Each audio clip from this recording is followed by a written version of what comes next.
¿Hasta dónde llegarías para salvar tu libertad? ¿Serías capaz de cargar con un cuerpo inerte y esconderlo en tu propia casa, sabiendo que cada segundo que pasa te conviertes en un monstruo? Muchos creen que el poder los hace intocables, que el dinero puede comprar incluso el silencio del destino. Pero Carlos estaba a punto de aprender que hay errores que no se pueden borrar, y que algunas sombras, una vez que entran en tu hogar, jamás se marchan. Quédate conmigo, porque hoy verás cómo un hombre que lo tenía todo decidió vender su alma en una noche de tormenta, sin saber que su víctima sería, en realidad, su juez más implacable. La noche sobre Madrid no tenía piedad. No era una lluvia común. Era un diluvio bíblico que parecía querer lavar los pecados de una ciudad que nunca duerme. El agua golpeaba el techo del Mercedes negro con la insistencia violenta de un martillo hidráulico, creando una cortina opaca que devoraba las luces de la M30. Dentro del habitáculo, el ambiente era el de un santuario de éxito. El aire olía a cuero de napa, a perfume de diseño y a esa satisfacción amarga y embriagadora de un hombre que acababa de ganar un caso judicial que nadie se atrevía a tocar. Carlos apretaba el volante con una seguridad que rayaba en lo obsceno. A sus 40 años, se sentía el dueño absoluto de la ciudad, un arquitecto de leyes que sabía perfectamente cómo doblar la realidad a su antojo en los despachos más sombríos del poder. Para él, la justicia era un concepto maleable, una plastilina que esculpía según los ceros que veía en sus cheques. El limpiaparabrisas cortaba el agua con un ritmo hipnótico, un metrónomo letal que, sin que él lo supiera, marcaba los últimos segundos de su vida tal como la conocía. De repente, el universo decidió parpadear. Una silueta blanca, una visión casi espectral que parecía hecha de niebla y luz, cruzó el haz de luz de sus faros LED. No hubo tiempo para el pánico. No hubo tiempo para frenar. Solo hubo tiempo para el impacto. El sonido fue seco, una sacudida brutal que resonó en la columna vertebral de Carlos como una descarga eléctrica de alto voltaje. El coche de 2 toneladas dio un respingo, una vibración violenta que desprendió el espejo retrovisor interior. Por un instante, el silencio que siguió fue 1000 veces más aterrador que el estruendo del choque. Carlos se quedó petrificado, con los pulmones vacíos y el corazón martilleando contra sus costillas como un animal enjaulado. A través del cristal, veía cómo el vapor del radiador se mezclaba con la bruma de la lluvia, creando una atmósfera de pesadilla. Al bajar del vehículo, el frío le mordió la cara como un recordatorio de su mortalidad. El olor a ozono, a neumático quemado y ese rastro inconfundible de la fatalidad fresca le revolvió el estómago. Allí estaba ella. Elena. Una mancha de pureza rota sobre el asfalto negro, con su vestido blanco empapado y los ojos fijos en una oscuridad insondable que ya no pertenecía a este mundo. Carlos, sin embargo, no vio a una joven cuya vida colgaba de un hilo. Su mente, entrenada en la frialdad de los códigos penales, procesó la escena como una amenaza. Una posible condena de 20 años, el fin de su ascenso político y la ruina de su imperio. La lluvia lavaba el asfalto, intentando borrar la evidencia, pero el peso de la tragedia se le estaba filtrando a Carlos por los poros de sus zapatos de 1000 euros. Su instinto de supervivencia, forjado en la amoralidad del poder, tomó el mando de inmediato. No hubo rastro de compasión en su mirada, solo un cálculo gélido y numérico. Se arrodilló, sintiendo cómo el agua gélida empapaba sus pantalones de sastre, y buscó un rastro de vida en la joven. El latido era apenas una cuerda de violín a punto de quebrarse bajo una presión insoportable. En lugar de sacar su teléfono para pedir el auxilio que ella necesitaba desesperadamente, Carlos miró a su alrededor con la cautela de un criminal experimentado. La carretera estaba desierta. Las cámaras de seguridad más cercanas estaban a kilómetros de distancia, y la tormenta se presentaba como el cómplice más leal que jamás podría haber deseado. Con un esfuerzo que le hizo crujir los dientes, levantó el cuerpo inerte de Elena. La ligereza de la chica lo asustó. Era como cargar con una muñeca de porcelana que se había hecho añicos. El vestido húmedo se pegaba a sus manos, y la calidez de la tragedia que empezaba a manchar su camisa blanca se sentía como una marca de fuego eterno. Una mancha que ningún detergente podría quitar jamás. Al depositarla en el asiento trasero, el Mercedes dejó de ser un símbolo de estatus para convertirse en un ataúd rodante. El trayecto hacia su mansión en las afueras fue un descenso literal a los infiernos. Cada semáforo en rojo se sentía como una emboscada de la Guardia Civil. Cada par de luces que aparecía en su espejo retrovisor le hacía sudar frío, imaginando las sirenas rompiendo el silencio de la noche. Miraba por el espejo y veía el rostro pálido de Elena, sus rasgos delicados ahora envueltos en una quietud sepulcral, acusándolo desde el silencio más absoluto. Ella no se movía, no emitía un solo sonido, pero el aire dentro del coche se volvía cada vez más denso, más escaso, como si la presencia de la joven estuviera consumiendo todo el oxígeno de su mundo. Finalmente, Carlos llegó a su propiedad. El enorme portón automático se abrió con un gemido metálico, como las mandíbulas de una bestia antigua que aceptaba un sacrificio humano. Al cerrar el garaje, el eco del metal golpeando el suelo selló su pacto definitivo con la oscuridad. Ya no había vuelta atrás. En su mente enferma por la ambición, Carlos se convenció de que no estaba salvando a una mujer, sino que estaba ocultando la única prueba que podía destruirlo. Lo que él no sospechaba, mientras observaba esa figura inmóvil en el asiento trasero, era que ese cuerpo era solo el inicio de una gravedad que terminaría por colapsar todo su universo de mentiras, convirtiendo su lujosa mansión en la prisión más sofisticada del mundo. ¿Es posible construir un paraíso sobre las cenizas de una vida destrozada? ¿Y si el refugio que has creado para ocultar tu pecado se convierte, poco a poco, en el escenario de tu propia condena? Carlos creía que al casarse con su víctima estaba firmando el contrato de silencio más perfecto de la historia, pero no contaba con que la oscuridad no solo ciega los ojos, sino que agudiza los sentidos hasta niveles que la lógica no puede explicar. Prepárate, porque lo que estás a punto de presenciar es cómo un hombre poderoso empieza a perder la cordura en los pasillos de su propia mansión, atrapado entre el perfume de los nardos y el eco de una mentira que pesa más que el mármol. El ala oeste de la mansión, que durante años fue un espacio de huéspedes vacío, frío y carente de alma, sufrió una metamorfosis radical. Se transformó en un santuario clínico de altísima tecnología, un lugar envuelto en un silencio tan profundo que resultaba sepulcral. Carlos se movía por esos pasillos con la agitación nerviosa de un animal enjaulado, supervisando personalmente la instalación de monitores que palpitaban con luces rítmicas de color ámbar y azul, como si fueran corazones de metal latiendo en la penumbra. El ambiente era una guerra constante de sensaciones.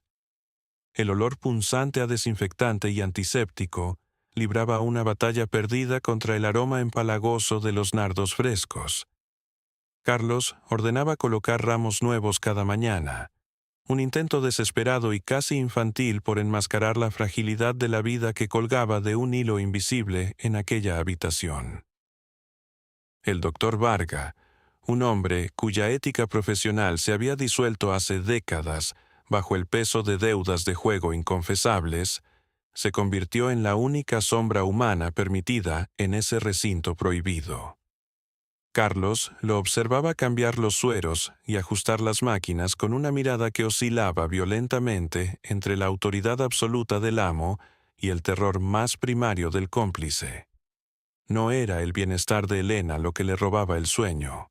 Era el pánico visceral a que ella, al recuperar la lucidez, trajera consigo el recuerdo del rugido del motor y el destello cegador de los faros que le habían arrebatado el futuro en un segundo de lluvia. El momento en que Elena despertó fue una escena que pareció grabarse en las paredes de la mansión con la violencia de un grabado al ácido. Emergió de las tinieblas del coma con un grito sordo que heló la sangre del servicio. Un espasmo que arqueó su cuerpo frágil sobre las sábanas de seda egipcia.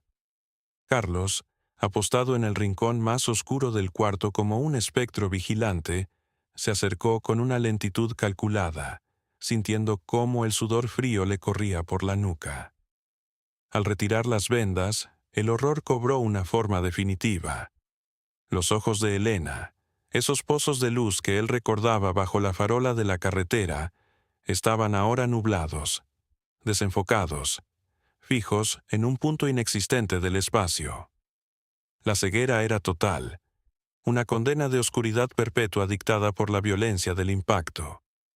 Pero en lugar de sentir el peso de la culpa, Carlos vio en esa tragedia su salvación definitiva.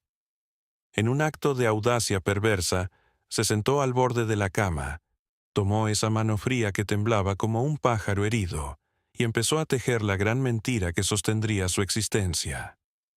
Con una voz que destilaba una compasión ensayada 1000 veces frente al espejo de su despacho, le susurró que él era su salvador, el hombre que la había encontrado agonizante tras un atropello del que el culpable se había dado a la fuga sin el más mínimo remordimiento.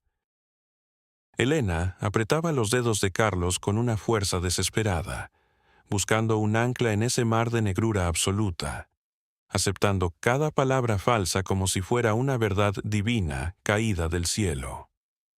Él le prometió que nunca le faltaría nada, que su mansión sería su fortaleza y él, sus ojos ante el mundo. La manipulación era perfecta. Elena ya no era solo su víctima. Ahora era su deudora eterna. Carlos se alimentaba de esa vulnerabilidad, sintiendo una embriaguez de poder que casi le hacía olvidar el rastro de la tragedia en el asfalto. Pero mientras ella lloraba en silencio, refugiada en el pecho del hombre que la había quebrado, la atmósfera de la habitación pareció espesarse, volviéndose pesada y cargada de una tensión invisible, como si los cimientos mismos de la casa supieran que aquel milagro era, en realidad, el inicio de una danza macabra. Los meses se deslizaron por la mansión como serpientes de seda, cargadas de una amargura que corroía lentamente la cordura de Carlos. Como un estratega que siempre juega 3 movimientos por delante, decidió que la única forma de blindar su secreto para siempre era encadenar el nombre de Elena al suyo. La decisión de casarse no nació de una pasión recuperada, sino en la penumbra de su despacho, mientras repasaba con dedos febriles las leyes de protección conyugal.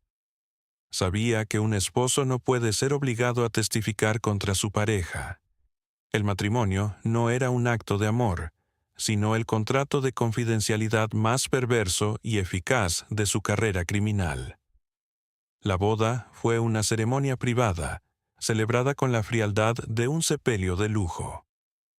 Elena, envuelta en encaje blanco y caminando como un espectro, fue guiada hacia el altar por la voz de Carlos, esa melodía que ella creía su salvación pero que era, en realidad, la música de su cautiverio. Al deslizar el anillo de oro en su dedo, él no estaba sellando una unión de almas, sino cerrando un grillete de oro. Sin embargo, en la intimidad de la casa, el aire se volvió tan denso que cada respiración requería un esfuerzo consciente. Mientras Carlos juraba fidelidad frente al servicio, su mente repasaba las pruebas que creía haber borrado. El metal calcinado en un desguace remoto y los expedientes alterados mediante sobornos millonarios. Pero algo empezó a cambiar. La fragilidad de Elena mutó en algo inquietante. Ella desarrolló una capacidad sensorial que desafiaba cualquier explicación lógica. Se movía por las estancias con una fluidez espectral, casi sin tocar el suelo, rozando la caoba de los muebles con una delicadeza que ocultaba una fuerza inquietante. A menudo, Carlos la encontraba de pie, inmóvil en el centro del gran salón sumido en la oscuridad total, con la cabeza ligeramente inclinada hacia un lado, como si estuviera escuchando los latidos acelerados y los pensamientos más oscuros de su marido a través de los muros de piedra. El cazador empezaba a sentir que, en su propia trampa, el aire se estaba terminando. ¿Qué harías si descubrieras que la persona a la que has engañado durante meses, la que creías tener bajo tu control absoluto, te ha estado observando desde la oscuridad con una lucidez aterradora? Carlos pensó que la ceguera de Elena era su salvoconducto hacia la impunidad, pero no entendió que el silencio de una víctima es, a menudo, el afilado de una hoja que espera el momento exacto para cortar. Prepárate para ver cómo la tecnología que Carlos instaló para protegerse se convierte en el espejo de su propia destrucción, y cómo un hombre que se creía un dios termina siendo devorado por los fantasmas de su pasado. La paranoia empezó a devorar a Carlos con la voracidad de un ácido. En las cenas, ya no veía a una esposa frágil.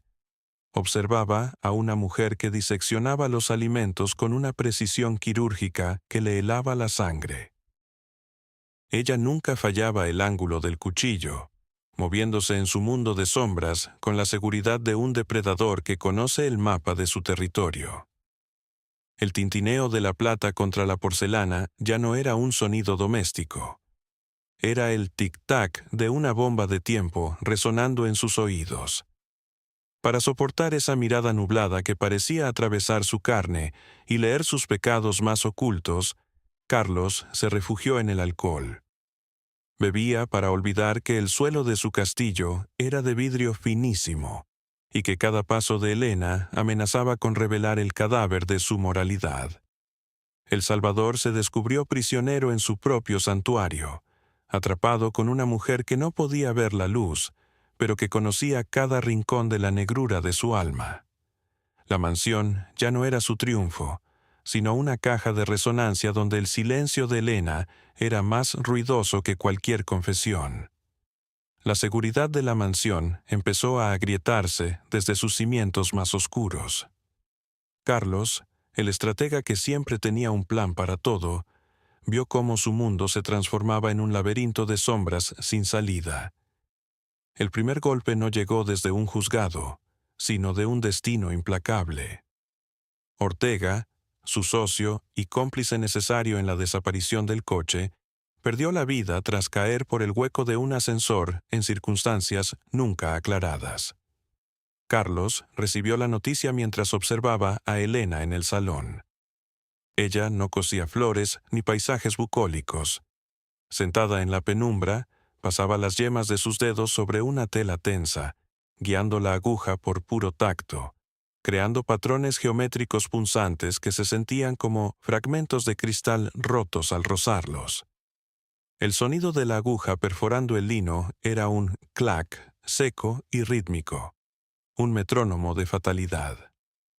Ella no necesitaba ver para bordar su castigo. Su memoria muscular era el mapa de su justicia.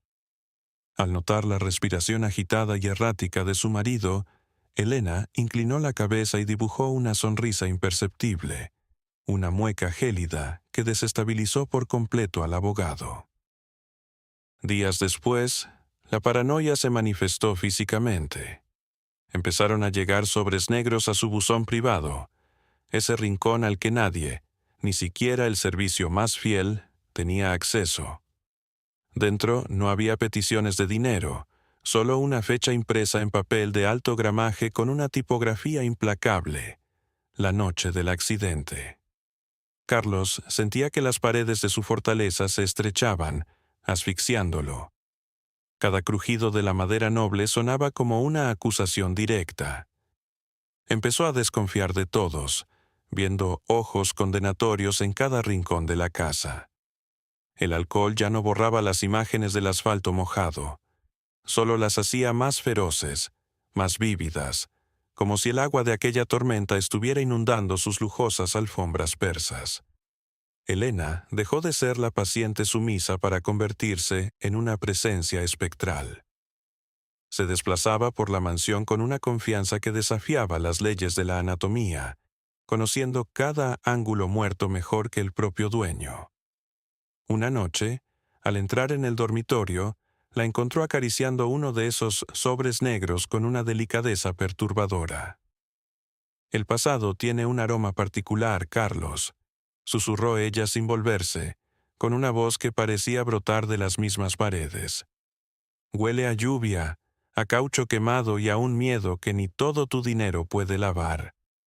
En ese instante, Carlos comprendió que la ceguera de su esposa era el velo tras el cual ella, puntada a puntada, estaba cosiendo su propia mortaja. La desesperación lo empujó a su último acto de arrogancia tecnológica. Convencido de que Elena ocultaba un secreto físico imposible, instaló cámaras térmicas y de visión nocturna en cada rincón, incluso en el dormitorio matrimonial. Pasó noches enteras encerrado en su despacho, con los ojos inyectados en sangre, monitorizando las pantallas como un centinela al borde del abismo. Durante las primeras horas, solo veía lo habitual: el servicio moviéndose con cautela y Elena desplazándose con esa lentitud propia de su condición. Pero a las 3 de la mañana de la tercera noche, el corazón de Carlos se detuvo. En la pantalla que mostraba el pasillo principal, vio una figura que desafiaba su realidad. Era Elena. Pero no era la mujer desvalida que él guiaba del brazo. Caminaba con una seguridad imponente, con la espalda recta y una zancada firme que no conocía la duda. No extendía las manos para buscar apoyo. Esquivaba los muebles y las esculturas de bronce con la precisión de un depredador en su selva. Se detuvo justo frente a la cámara oculta y, por un segundo eterno, miró directamente a la lente. No había rastro de la mirada perdida. Sus ojos brillaban con una inteligencia gélida y una intención absoluta. Ella nunca había necesitado la luz para ejecutar su plan. Temblando, Carlos activó el micrófono cuando vio que ella sacaba un teléfono móvil de un compartimento secreto. Escuchó una voz masculina que reconoció de inmediato. Era el hijo de Julián Roa, el hombre al que Carlos había hundido años atrás con pruebas falsas para favorecer a una constructora. Elena no era una víctima del azar. Era el instrumento de una venganza planificada con la paciencia de un glaciar. «Está listo», susurró ella, y su voz ya no era seda, sino el filo de un bisturí. «El miedo lo ha paralizado. Es hora de cobrar la última deuda». Carlos intentó levantarse para enfrentarla, pero un mareo súbito lo invadió. Miró su vaso de whisky y comprendió que el sedante sutil que ella había estado mezclando con su alcohol ya estaba reclamando su cuerpo. El mundo comenzó a disolverse en una neblina viscosa. Intentó ponerse en pie, pero sus piernas eran de plomo, y el suelo de caoba parecía ondularse como el asfalto bajo la lluvia aquella noche maldita. El vaso de cristal tallado resbaló de sus dedos, estrellándose contra el suelo con un estruendo que le pareció una explosión en el silencio de la madrugada. A través de los monitores, vio cómo Elena se daba la vuelta con parsimonia, guardando el teléfono con una elegancia insultante. Ella no se asustó.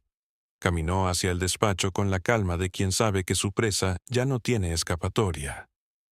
Carlos quería gritar, pedir auxilio, pero su lengua era una masa inútil que solo emitía sonidos guturales. La trampa se había cerrado. ¿Qué se siente al descubrir que el amor que creías haber comprado era en realidad el veneno que estaba disolviendo tu vida? ¿Y si la víctima que juraste proteger es, en realidad, el verdugo que ha diseñado cada segundo de tu agonía?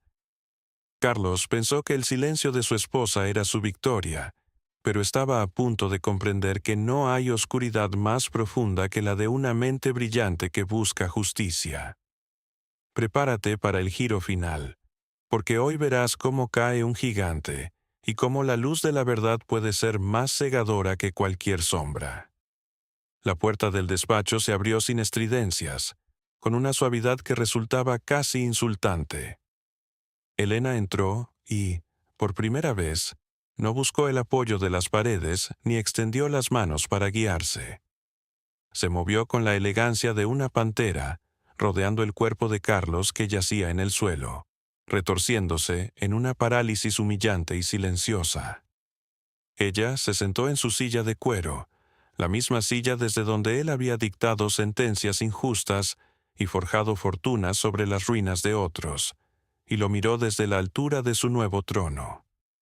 La luz azulada de los monitores de seguridad se reflejaba en sus pupilas, dándole un aspecto espectral, casi divino. «No es una sustancia para acabar con tu vida, Carlos», dijo ella, y su voz llenó el espacio con la frialdad de una tumba de mármol. «Es solo justicia líquida. Quería que estuvieras completamente despierto para el acto final. Quería que sintieras en tu propia piel la impotencia que sintió mi padre cuando le arrebataste la libertad mientras yo, siendo apenas una niña, lloraba tras la puerta». Carlos, con la mejilla pegada al suelo y la vista fija en la punta de los zapatos de Elena, esos mismos zapatos de lujo que él le había comprado como trofeos de su supuesta bondad, comprendió con un horror sordo la magnitud de su error. Cada caricia, cada palabra de agradecimiento y cada gesto de afecto de los últimos meses habían sido en realidad puñaladas microscópicas dirigidas al corazón de su imperio. Ella sacó de su bolsillo una pequeña grabadora y la colocó sobre la mesa de caoba. Al pulsar un botón, la habitación se llenó con la propia voz de Carlos, grabaciones de noches de embriaguez donde, frente al espejo de su propia conciencia, admitía el atropello, el soborno al doctor Varga y la manipulación descarada de las pruebas contra Julián Roa. Elena lo había escuchado todo, noche tras noche, desde las sombras de su supuesta ceguera. El búnker legal que él había construido para protegerse, el matrimonio, era ahora su propia sentencia de ruina social y profesional. Ella no necesitaba declarar en un tribunal. Tenía algo mucho más letal: la confesión del verdugo grabada para la eternidad. El pánico perforaba las sienes de Carlos, pero su cuerpo era una cárcel de plomo. Ella se levantó y caminó hacia la caja fuerte oculta tras el retrato familiar. Con una precisión que le heló la sangre, marcó la combinación secreta que él creía inviolable. Al abrirse la pesada puerta de acero, Elena ignoró el dinero y las joyas. Extrajo el expediente original del caso de su padre, aquel documento que Carlos conservó por la pura arrogancia de poseer los pecados ajenos. Lo lanzó sobre el pecho de su marido con un desprecio absoluto, como quien arroja basura al suelo. Tu poder era una ilusión, Carlos, una construcción de papel que se quema con una sola chispa de verdad. En el exterior, las luces azules y rojas empezaron a barrer las paredes de la mansión, filtrándose por las persianas como cuchillas de neón que cortaban la penumbra. El hijo de Roa no venía solo. Venía con la autoridad y la prensa que Carlos tanto había temido. Pero el verdadero golpe final aún estaba por llegar. Elena se inclinó sobre él, su aliento rozando su oído, y le reveló el secreto que lo dejaría muerto en vida. El accidente no fue un error tuyo, Carlos. Esa noche, yo no cruzaba la carretera por azar. Te estuve esperando durante horas bajo la lluvia, sabiendo que vendrías eufórico tras tu última infamia. Sabía que no frenarías. Me entregué a ese impacto, porque era la única forma de que un hombre tan paranoico como tú me dejara entrar en su cama y en su caja fuerte. El horror en los ojos de Carlos fue absoluto al ver cómo ella se llevaba las manos a la cara. Con un movimiento firme, se retiró unas lentillas especiales de un blanco lechoso que habían ocultado sus pupilas perfectas durante meses. Sus ojos eran claros, brillantes y rebosantes de una lucidez letal. nunca había estado ciega. Había vivido con un monstruo, fingiendo oscuridad total, solo para observar en primera fila cómo él se desmoronaba. Cuando la puerta del despacho fue derribada, el despacho se llenó de flashes que devoraban la penumbra. Los periodistas captaban cada espasmo del rostro paralizado del otrora gran abogado. Carlos, subido a una camilla como un fardo de carne inútil, tuvo que escuchar el susurro final de Elena. Disfruta del silencio de tu celda, Carlos. Allí no habrá lujos, solo el recuerdo de mi rostro bajo la lluvia esperando el impacto que nos unió para siempre. Hoy, la única propiedad de Carlos es el techo gris de una prisión de máxima seguridad. La sustancia que Elena administró dejó una secuela permanente, una rigidez que lo obliga a mirar el vacío durante horas, atrapado en una jaula de hueso. La lección es amarga. El poder construido sobre el dolor es un castillo de naipes que colapsa ante la verdad.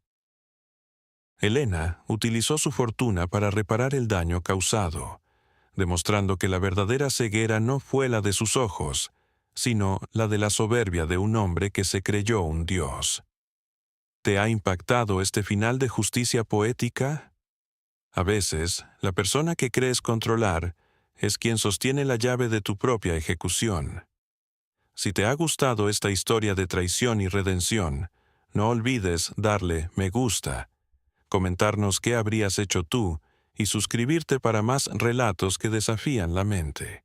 Tu apoyo hace que estas historias sigan vivas